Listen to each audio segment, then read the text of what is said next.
Olá, boa tarde. Hoje é dia 14 de setembro de 2018, no ar o programa Fundos Imobiliários aqui pela Infomoney TV, também pelo Facebook do Infomoney. Hoje o programa está um pouquinho mais curto porque a gente está com a agenda apertada, então eu vou passar os fatos relevantes, vou falar dos destaques e antes vou falar uma coisa que você já deve estar vendo a convidada. Esse programa vai mexer com as suas emoções hoje. Mas calma, ninguém vai chorar aqui no estúdio, né, Paula? Não é programa de variedades, né? A gente vai falar... A Paula Sauer, professora, economista, professora de finanças e de finanças comportamentais, vem falar de finanças comportamentais, como as emoções interferem nos investimentos, né? Isso. Um tema sempre relevante, um tema atemporal, mas que nesse momento de eleição e de sobe e desce, tô rico, tô pobre, se torna muito importante, né? Faz toda a diferença, né? Exatamente, sempre faz diferença, mas nesse momento tá todo mundo tão à flor da pele. Sim. Que é importante a gente voltar a trazer as pessoas para a terra. Exatamente, tá todo mundo à flor da pele, foi o que você falou. Isso aí. Deixa eu só passar os destaques, ó. Em vez dos fatos relevantes, eu trouxe um destaque bem interessante. Pode pôr na tela, Matheus. Semana passada teve aqui o professor João da Rocha Lima Júnior e a gente falou lá sobre taxa de juros e fundos imobiliários e ele disse que havia um descolamento da realidade. Eu fui olhar no site da Associação Americana de Fundos Imobiliários, a NAREIT. Olha que interessante, ó. Tem embaixo na sua tela uma tradução mequetrefe, que foi eu mesmo que fiz, mas dá para entender o que tá dito lá. Tem um artigo grande falando sobre aumento de taxa de juros e precificação de cotas de fundo imobiliário na Bolsa de Nova York. Então, aumento de juros geralmente são impulsionados pelo crescimento econômico. Então, cai um pouco as cotas, ou cai à medida que a taxa de juros sobe? Sim. Mas por que a taxa de juros está subindo? Normalmente porque está acontecendo inflação, e inflação é sinônimo de economia aquecida. Então, isso, na verdade, no longo prazo, é bom para os fundos imobiliários. Olha essa continuação aqui, ó, tá aqui a parte em inglês. A percepção do investidor versus a realidade. Olha aqui, ó, justamente o que a gente vai falar hoje, a percepção versus a realidade. Ó, os destaques são meus, tá? Se não for esperado que o fluxo de caixa futuro aumente, como no caso da renda fixa, o aumento da taxa de juros teria um claro impacto negativo sobre o valor dos ativos. O aumento da taxa de juros, no entanto, geralmente reflete o crescimento econômico que pode impulsionar os lucros dos REITs e, por fim, o preço das cotas. Então, pode trazer para mim rapidinho? Como a gente sempre fala, fundo imobiliário é um bicho que parece ter um pezinho aqui, um pezinho ali. Parece renda fixa, mas de fato é renda variável. Então, se a taxa de juros sobe, a precificação das cotas tende a cair? Sim, num primeiro momento sim. Mas como você viu nesse texto, o fluxo de caixa, ou seja, essa renda não é fixa. Então, se você projetar, e se for o caso, que esse fluxo, essa renda tende a crescer no longo prazo, simplesmente o aumento da taxa de juros não vai explicar todo o movimento. À medida que a renda aumentar, o lucro aumenta, a distribuição de renda aumenta, a cota valoriza novamente. Então ele tem essa dinâmica de precificar como renda fixa? Sim, só que a gente nunca pode perder de vista que é um ativo de renda variável e que a renda tende a aumentar nos momentos que a economia vai bem. Por que a taxa de juros sobe nos Estados Unidos? Porque a economia vai bem. Aqui ela sobe também em momentos de tensão, como o de agora, né? Mas olhando para frente, passada a eleição, e essa é só mais uma de tantas outras que tiveram e que vão haver, as coisas se normalizam. Se você acredita... Assim a gente espera, né? Assim a gente espera, mas sempre foi, né? Sempre foi. Se você acredita que o PIB vai continuar subindo ao longo dos próximos anos, não se preocupe tanto com essa questão da taxa de juros e não precifique fundo imobiliário apenas como se fosse renda fixa. Acho que essa é a grande mensagem. Vou pôr na sua tela, ó, leia o artigo inteiro, vale muito a pena, está lá no site da Associação Americana, você encontra por esse link ou pelo QR Code que eu pus na sua tela. Rapidamente, falar do Guia de Investimentos em Fundos Imobiliários, é um e-book gratuito que eu escrevi aqui com o Infomoney, baixa lá, leia, passe para os seus amigos, para os seus familiares. Quer entender mais essa questão da dinâmica da taxa de juros, fundo imobiliário? Conheça o nosso curso online Viva de Renda com Fundos Imobiliários. Ele tem cerca de 9 horas de duração, você compra aqui pelo site do Infomoney e vai ter 12 meses de acesso. Então você assiste quantas vezes quiser, no ritmo que você quiser. Por fim, passa lá na minha página do Facebook, comenta o programa de hoje, manda lá suas dúvidas. Acabei de receber uma dúvida de alguém falando, nossa, será que eu vou perder 20% do que eu investi? Melhor momento impossível para falar sobre essa questão das emoções, né? De como todo mundo fica à flor da pele. Obrigado, Paula, por ter vindo. Eu que agradeço o convite, Arthur. Muito contente. Eu adoro esse tema, finanças comportamentais. Você se dedica muito a estudar isso, né? E a passar esse conhecimento adiante. Não, na verdade, eu curto tanto que eu saí da economia e faço doutorado em psicologia, né? Olha aí. A coisa atravessou, me atropelou de um jeito que eu tive que estudar mais a fundo isso aí, não só como economista, mas agora também estudando psicologia. Acho que está cada vez mais claro para todo mundo que as emoções influenciam todas as nossas decisões. Estava lendo agora aquele livro, eu nunca lembro o nome dele, mas o mesmo autor de Sapiens e Homo Deus, agora ele lançou 21 lições para o século XXI. E ele fala como as emoções influenciam a nossa tomada de decisão na política, na hora de votar. O tempo todo. Nosso voto ele é uma decisão absolutamente emocional. Tanto que no horário político tem a criancinha, gente chorando. Sim. Não tem proposta de governo, porque não é razão, é emoção. Né? Eles querem tocar em você, né? Isso. Como é que eu toco em você? Como que eu chego em você? O mercado financeiro não quer tocar na gente, mas a gente se sente tocado por ele, né? O tempo todo, a gente é afetado pelo mercado financeiro o tempo todo. Pelas emoções. Né? Então, na verdade, assim... eu escuto muito, eu dou aula de economia comportamental hoje, então eu escuto muitos alunos falando assim, mas eu sou totalmente racional, eu tomo minhas decisões assim, eu sou muito racional. E na verdade, muitas vezes, esse cara que se diz totalmente racional, é porque ele já tem alguma coisa que dói, que incomoda, um medo, alguma emoção nele que fala, pensa e para você não sentir de novo o que você já sentiu. Certo. Então, nem sempre esse que se mostra mais racional é exatamente racional. Tem alguma emoção por trás, tem algum viés ali que ele já sabe que ele funciona daquela maneira, então de alguma forma ele se protege. Mas esse tema, você falou, você está estudando psicologia. Sim. E 2 psicólogos já ganharam o Prêmio Nobel de Economia. Sim. Então, cada vez mais se fala de finanças comportamentais. Agora, estudar não é uma vacina. Né? Não é porque você é especialista que você ainda não age de acordo com as suas emoções. Né? Apesar disso, a gente vem melhorando? Então, na verdade é assim, não é que seja uma vacina... Porque você, quando pensa numa vacina, você pensa num remédio massificado para todo mundo. Sim. E não dá para você dar um remédio para pessoas que são totalmente singulares, diferentes. São diferentes. Então, você criar um mecanismo único, um medicamento único, uma receita única, é ignorar toda a complexidade do ser humano, toda a singularidade das pessoas. É ignorar o que você viveu, o que você aprendeu, o que você aprendeu com a sua família de origem, o que você aprendeu com as pessoas que têm maior influência na tua vida. Não dá para dizer que na média a gente é assim, porque na média a gente ficaria meio esquisito. Sim. Então não tem como você faz um remédio único, dá uma receita única para pessoas de perfis e de histórias e comportamentos diferentes.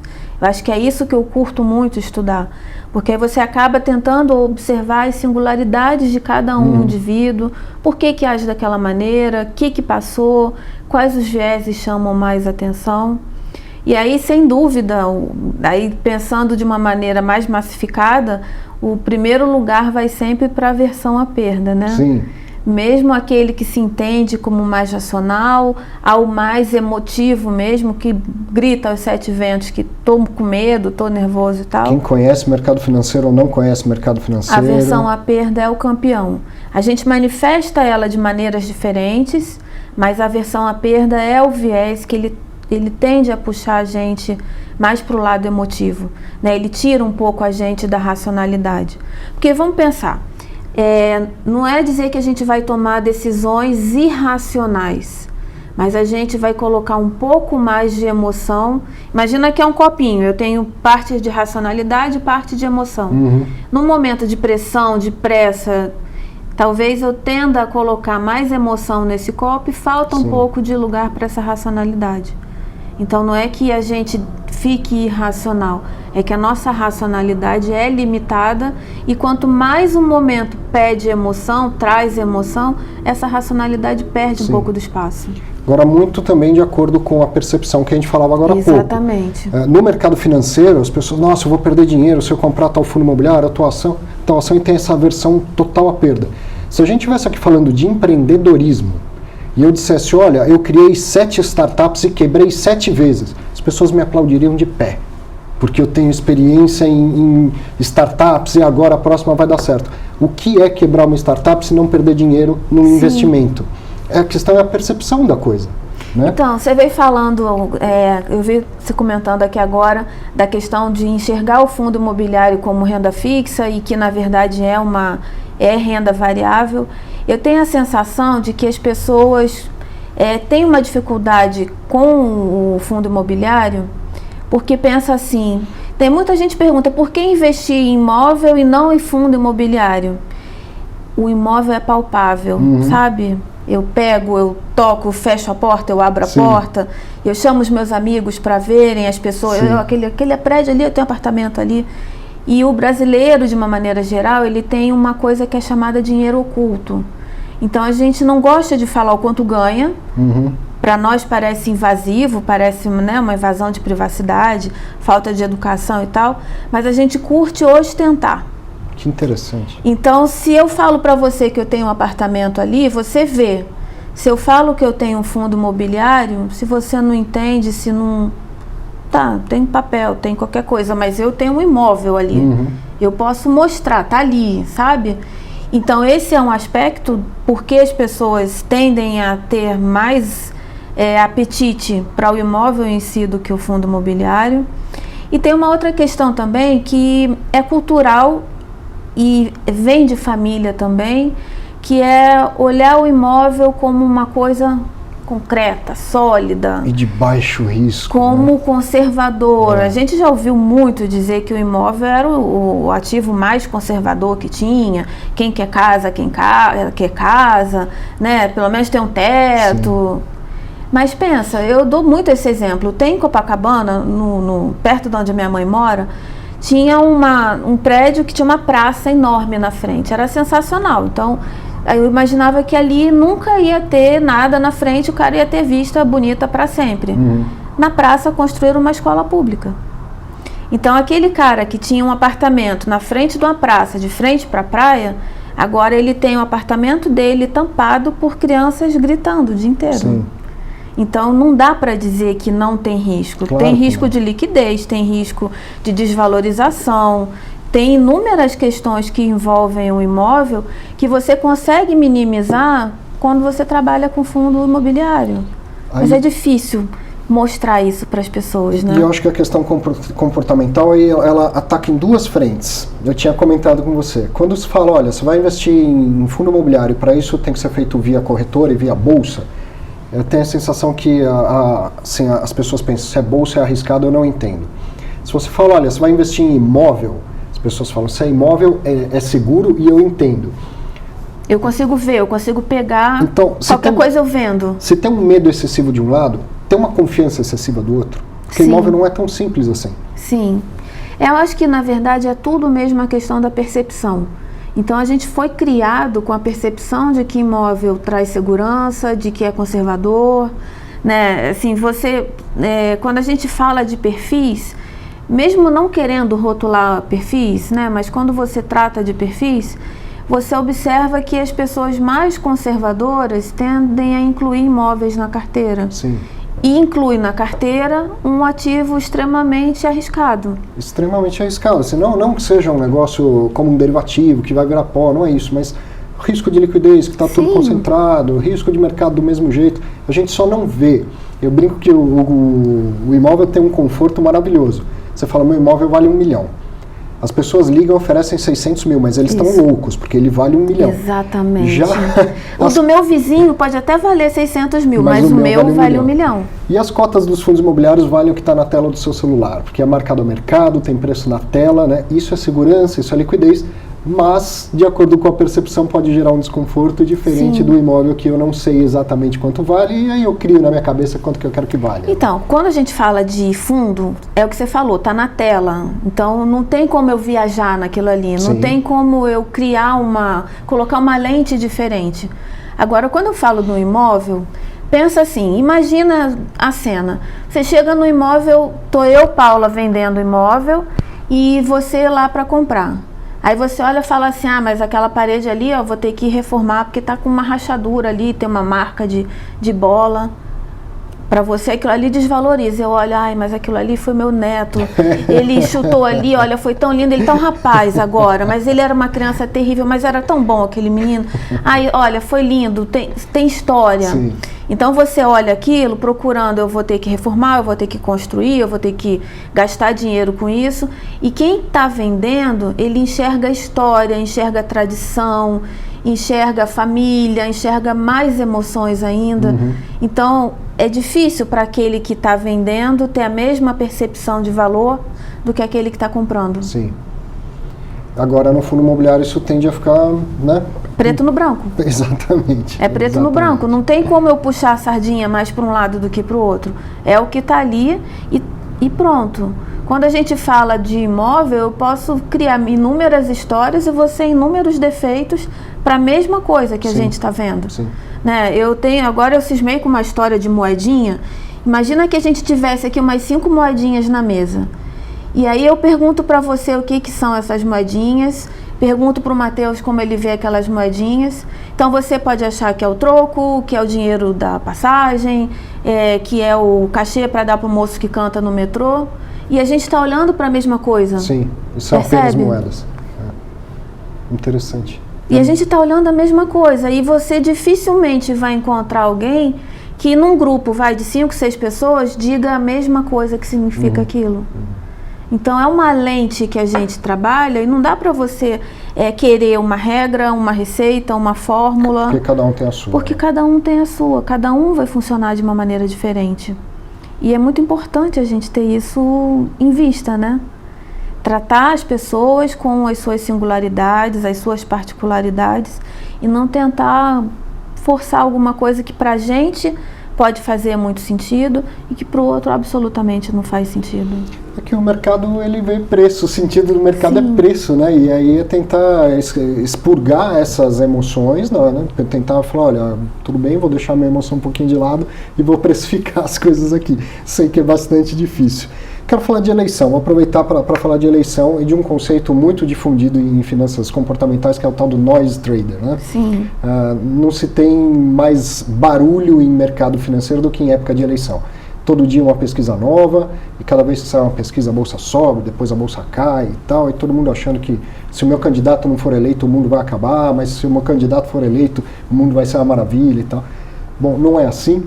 As coisas, queria saber quando que a gente teve uma eleição nesse país que você olhasse e falasse, nossa, 2 candidatos excelentes, que maravilha.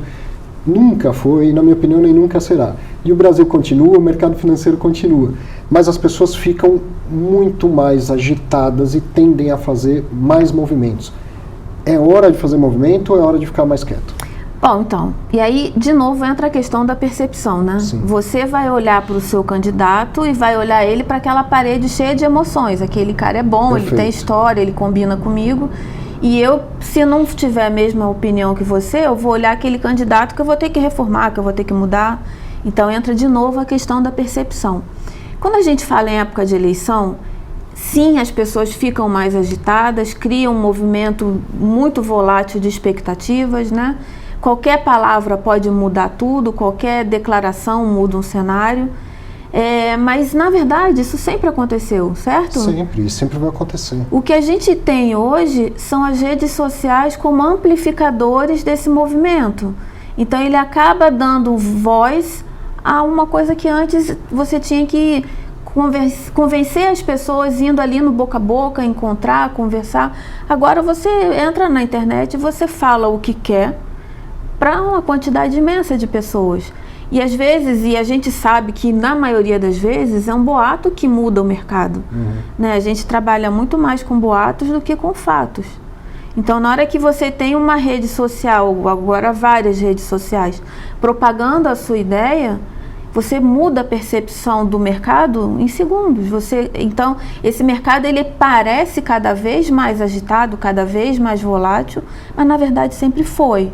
Época de eleição sempre é uma época mais agitada, porque ele mexe justamente com as nossas expectativas, mede com a percepção. Então eu vou olhar para o candidato e tem uma percepção diferente da tua. Eu vou olhar e não, mas ele já fez isso, isso, isso e isso. você não percebeu da mesma maneira ou você percebeu coisas diferentes. Agora, se eu investir num fundo imobiliário, porque eu analisei uma carteira de imóveis que tem lá dentro, eu achei que ela é interessante, eles estão alugados, eu gosto dos locatários. Faz diferença se a pesquisa A ou B aumentou ou diminuiu. Se eu investir para 20 anos, eu falo aqui muito investir para longo prazo. Absolutamente não. Se o investimento é para 20 anos, vai ter pelo menos 5 eleições no meio do caminho. Se a cada vez que tiver uma eleição as pessoas ficarem desesperadas desse jeito, ninguém pensa no longo prazo, né? Não, para dizer assim, quando eu falei absolutamente não, acho que é um pouco de exagero. Mas se você tem a tua carteira de imóveis, se você tem a tua carteira de inquilinos e está tudo bem até agora, a probabilidade que ele venha se comportar de maneira diferente é pequena. Exato. A não ser que o mercado mude, que o cenário econômico mude, né, vertiginosamente. E a gente viu isso acontecer. Mas os mercados mudam e cenários mudam com eleição ou sem eleição. Sim, mas o teu inquilino, ele, assim, o comportamento dele só vai mudar se ele for diretamente afetado por aquilo. Exatamente. Senão não faz sentido nenhum você, tira, bota, vamos começar tudo de novo, zero a posição. Lá, tem um galpão de logística e uma empresa multinacional que tem mais de 100 anos de atuação no Brasil. Vai ser a próxima eleição que vai mudar? Não. Então, muito provavelmente não. E o que a gente pode fazer do ponto de vista das finanças comportamentais? Os nudes que se falam muito hoje. Sim. Pode ajudar num momento desse? Então, ajuda, mas a gente tem que ter em mente de novo que não necessariamente o que serve para mim vai servir para todo mundo. Então, eu acho que primeiro, quando a gente fala das finanças comportamentais, não é só, então não é porque você estuda que você não é impactado. Não, absolutamente todo não. Mundo é impactado, não tem jeito. Então, muitas vezes eu me pego e falo, nossa, eu caí nessa pegadinha. Mas depois que eu caí, caí na pegadinha. Mas o que faz você ter uma qualidade de decisões, de tomada de decisão melhor, é que se você conhece como você se comporta, quais pegadinhas você fica mais sujeito, e você entende o teu funcionamento, você recua. Ou então, num ambiente que você sabe que você vai estar exposto à compra compulsiva, a movimentos inesperados e tal, você já se prepara para aquilo. Então, você já vai com a mão no freio de mão, para não tomar nenhuma atitude precipitada, para não fazer nenhum comportamento e depois você fala, nossa, fui pega. Se eu sei porque eu comprei, minha ideia é mais ou menos essa, eu queria que você dissesse sim, é por aí ou não. Eu analisei um fundo, eu tinha fundamentos para aquilo, então eu analisei lá, sei lá, o gestor, a carteira, os inquilinos e tal. Aí no momento que eu falo, nossa, o candidato A subiu nas pesquisas, acho que eu vou vender tudo, eu poderia revisitar aquilo que eu anotei. Eu escolhi esse fundo por esse motivo. Algum deles mudou? Se nenhum deles mudou, eu deveria seguir com a minha estratégia sem me preocupar com a eleição. Faz sentido? De uma maneira geral, sim. Mas aí você está contando com as variáveis dadas ali, né? Com que você já analisou. Se dentro dessas variáveis tuas tiver também a variável cenário externo, fulano ou fulano ganhando, ok. Mas se não faz sentido nenhum você mudar a sua posição ou mudar a sua carteira, mudar o que você entendeu dos fundamentos por uma variável que vai variar sempre. Exatamente. Afinal, o mercado é de renda variável. Vai mudar sempre, independente do que você pensa, o que você quer, não está na sua mão. Isso é um viés comportamental importante também. Você achar que está na sua mão algum tipo... Não, se eu fizer isso, o mercado vai mudar. Não vai. E tem muita gente que sim. O mercado é um mercado independente do que você quer, ou do que você acha, do que você teme, ou do que você não teme. Eu sozinha, eu não mudo o preço de um mercado. Exatamente. Né? Eu sou muito... vamos pensar aqui como investidor, né, do varejo, eu sou muito pequena para mudar o preço do mercado. Exatamente. Precisa muito mais do que eu falar não compro para mudar o preço do mercado. Muito bom. Bom, infelizmente hoje foi mais curtinho, mas já fica o convite para você voltar. Eu sou fã do tema e tenho certeza que quem assistiu gostou muito também. Não acredito, viu? Fala, poxa, obrigado. Que pena. Mas vamos combinar legal, outras. Arthur. Muito bom. Muito bom, gente. Obrigada, viu? Pensa aí, fica calmo, fica tranquilo. As coisas passam com esse ou outro presidente, vai vir um monte de eleição e os fundos vão continuar por aí. Um grande abraço para você, aproveite o fim de semana, esqueça a eleição, vá curtir o fim de semana e a gente se vê na semana que vem. Grande abraço. Tchau, tchau.